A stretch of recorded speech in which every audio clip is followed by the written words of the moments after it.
안녕하십니까. 김종래 TV의 김종래입니다. 방송을 재개한 후에 13번째 방송입니다. 한국과 미국의 전 현직 대통령이 한때는 짝짝쿵 하는 것 같더니 서로를 폄훼하고 삿대질을 하는 아주 유례없는 진풍경이 벌어졌습니다. 살벌할 수도 있는 거죠. 트럼프 전 미국 대통령이 지난 23일 날이요, 뉴욕 포스트 등에다가 이메일 성명을 보내서 가장 도전적인 상황에서 알게 됐던 북한 김정은은 문재인 대통령을 존중한 적이 없다. 문재인 대통령은 미국에 대해서 장기간 계속된 군사적 바가지 씌우기와 관련해서 한 것을 제외하면은 지도자로서 협상가로서 약했다. 군사적 바가지 씌우는 데는 강한 협상가였지만은 다른 거는 다 약한 협상가였다. 우리는 수십 년간 바보 취급을 당했지만 나는 우리가 제공하는 군사적 보호와 서비스에 대해서 한국이 수십억 달러를 더 지불토록 했다고 그랬습니다. 3년 전쯤에서 이제 미국 간에 북한 핵인이 협상이 싱가포르 회담이 어떻고 판문점 회담이 어떻고 한창 진행될 때에는 내 친구 문재인 대통령 친구라고 하면서 내 친구 문재인 대통령의 중재력은 A 플러스다라고 그래요. 문재인 대통령은 뛰어난 리더십을 갖고 있다고 그랬어요. 이렇게 지켜세웠던 트럼프가 전직 국가 원수인데 지금요, 동맹국인 우리나라 현직 국가 원수에게 거의 쌍소리에 가까운 비난을 한 겁니다. 이건 외교적으로 보니 거의 쌍소리에 가깝습니다. 대통령이나 지냈다는 사람들끼리. 왜 이렇게 됐느냐? 발단을 보면은 사건적으로 볼 때 발단은 문재인 대통령의 뉴욕타임즈 인터뷰가 발단을 했습니다. 문재인 대통령이 얼마 있다 미국을 가는데 그에 앞서서 인터뷰를 했는데 이 인터뷰에서요, 문재인 대통령이 트럼프의 대북 정책에 대해서 얘기를 하면서 변죽만 울렸을 뿐이지 완전한 성공을 거두지 못했다고 했어요. 또 트럼프의 그 방위비 분담 그 대폭 더 내라고 하는 요구에 대해서도 타당하고 합리적인 산정 근거가 없는 요구였다고 비판을 했어요. 한참 머리를 맸다고 그렇게 어깨동무하더니 이렇게 하니까 트럼프가 발끈한 겁니다. 이렇게 두 사람은 남북 정상이라든가 미북 정상이라든가 이게 이어지던 2018년도 19년도까지 서로를 연일 지켜세웠어요. 문 대통령은 이 2018년도에 그 싱가포르에서 있었던 미북 회담이라든지 2019년도에 김정은하고 트럼프의 판문점 회동을 앞두고서는 트럼프 대통령님이 시기에 아무도 해내지 못한 일을 해내실 것이다. 노벨 평화상은 트럼프 대통령이 받으셔야 한다. 위대한 변화를 만드는 주인공이 바로 트럼프다. 그리고 미국 방문할 때는 세계사의 엄청난 대전환이라는 말까지 했습니다. 거의 용비어 천가에 준하는 수준이었어요.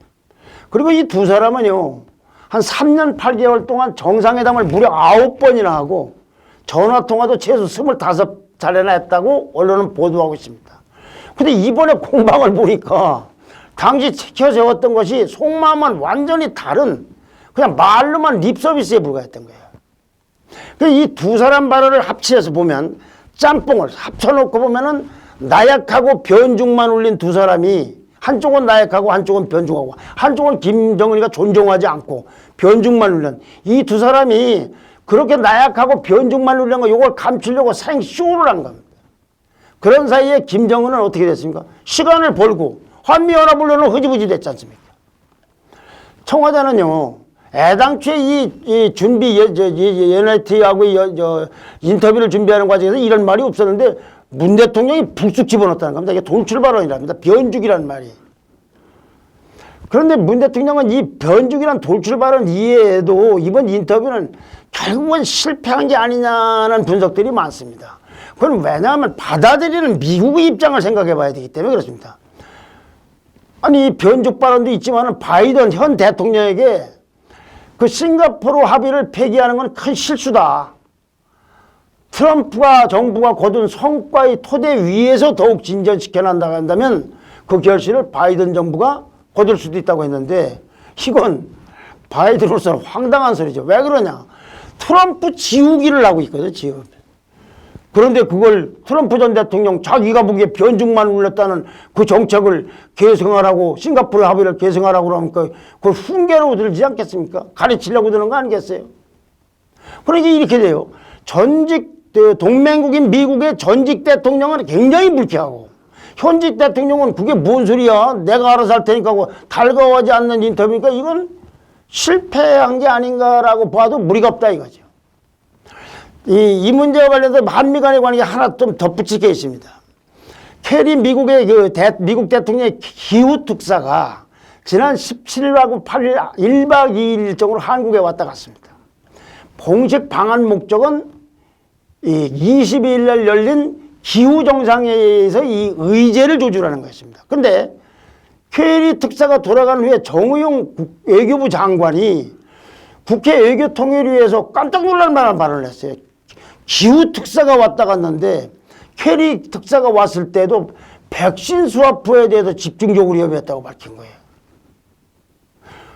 어떻게 그 기후 특사고 얘기한다. 그것도 이상한데 그 내용이 황당한 거예요. 백신 스와프라는 걸 백 장관은 아마 만약에 백신 여유분이 있는 국가가 이제 스와프를 맺은 상대방한테 백신을 빌려주고 대신 백신 생산시설을 제공받는 거. 이건 아마 생각한 것 같아요. 생산시설을 우리는 백신을 주고 니네는 백신 생산을 좀 빌리자. 이게 어디서 스와프란 말이 나냐면 두 국가 간의 이 환율이기 때문에 돈을 서로 교환할 때, 그러니까 우리 원화하고 달러가고 있으면 이걸 뭐 서로 없을 때 좀 서로 간에 메우고 빌리자 환율 정해놓고 하는 거에서 아마 빌려온 것 같아요. 그런데 이거는 굉장히 오해를 하고 있는 거예요. 돈이 있을 때는 달러하고 원화가 스와핑이 될지 모르지만 백신이 있는 나라하고 없는 나라가 어떻게 스와핑이 됩니까? 일방적인 제공인 것이지. 생산시설하고 백신하고 어떻게 스와핑이 돼요? 아니 그러면은 참 무슨 소리인지 달러하고 달러 찍는 공장하고도 스와핑이 됩니까? 그러니까 이 권민철 CBS 워싱턴 특파원이 지난 23일 날 김현정 뉴스쇼에서 아주 생생하게 이걸 전했어요. 그 권민철 특파원이 한 얘기를 요약하면 이런 겁니다. 미국 국무부에서 그 국무부에 대해서 이 브리핑을 할 때 우리나라와 미국 간의 백신 스와프 문제가 논의되고 있는 거에 어떻게 된 거냐는 질문이 나왔다 이겁니다. 이때 브리핑을 한 걸 나중에 활자화해서 기자들한테 뿌렸는데 브리핑한 내용을 이 스와프라는 단어는 SWAP, P입니다. P라고 써야 되는데 거기 보니까 이 브리핑 자료에 보니까 SWAB로 되어 있답니다. 그러니까 이게 뭔 얘기냐면은 백신 스와핑이라는 개념에 대해서 미국 국무부 대변인들도 이 대변인실에서 개념을 못 잡고 있는 거예요. 백신이 같이 있어야 스와핑을 하든지 말든지 하지. 어떻게 그게 없는지 하니까 이게 어떻게 되는지 하여튼 SWAB로 되어 있답니다.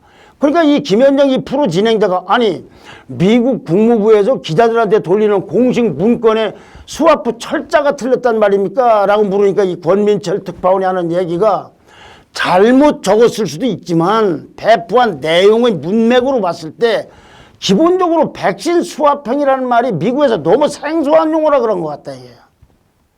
그리고 세계적으로 봤을 때 덴마크 정도가 백신 스와핑이라는 말을 쓰고 있다고 합니다. 왜냐?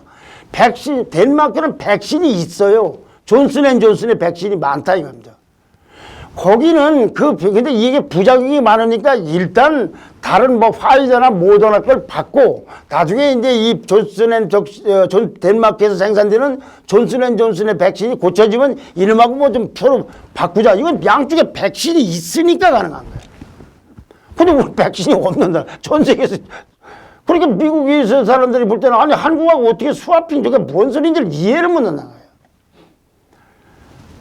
대통령은 북핵 쇼가 끝나자마자 파트너였던 동맹국의 전 대통령을 깎아내리고 그래서 또 그냥 한 발끈해서 공격을 받고 외무장관은 스와프의 뜻을 잘 아는지 모르는지 아무데나 백신 스와프이라고 말을 붙여서 백신 대국 그러면서 그런 생각으로 백신 제국, 백신 대국을 상대하니까 정말로 이런 정부에서 일하는 직업외교관들이 참 처량합니다. 처량해. 또 이런 정부를 보고 있는 국민들은 화를 나는 걸 넘어서서 이제 서글프기만 합니다. 자, 국민 여러분, 그래도 이제 이 정부 11달밖에 안 남았습니다. 이를 악물고 견뎌야 됩니다. 좋아요와 구독 신청 그리고 댓글 부탁드립니다. 감사합니다.